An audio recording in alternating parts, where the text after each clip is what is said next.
अस्सलामुअलैकुम नाजरीन, आप देख रहे हैं पीटीएन न्यूज और मैं हूं आपकी होस्ट कुरातुलैन। शामिल करते हैं आज की अहम खबरें। पंजाब में ज़िमनी इंतखाबात का नया शेड्यूल जारी। इलेक्शन कमीशन ने फैसलाबाद और साहिवाल के 5 हलकों में ज़िमनी इंतखाबात का नया शेड्यूल जारी कर दिया।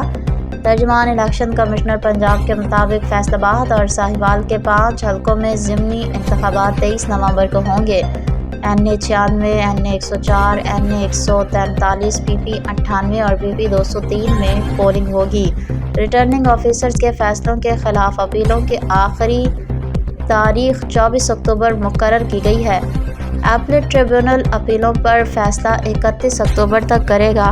उम्मीदवारों की नज़रसानी शुदा फहरिस्त 1 नवंबर को शाया की जाएगी। उम्मीदवारों की दस्तबरदारी के आखिरी तारीख 3 नवंबर मुकर्रर की गई है। इंतखाबी निशानात अलॉट करने की तारीख 4 नवंबर तय की गई। इलेक्शन एक्ट 2017 के तहत शेड्यूल जारी किया गया। इलेक्शन कमीशन ने ज़ाब्ता अखलाक पर अमल दरामद यकीनी बनाने की हिदायत की। न्यूज स्टूडियो से फिलवक्त के लिए इतना ही। मज़ीद खबरों और अपडेट से बाखबर रहने के लिए देखते रहें पीटीएन न्यूज।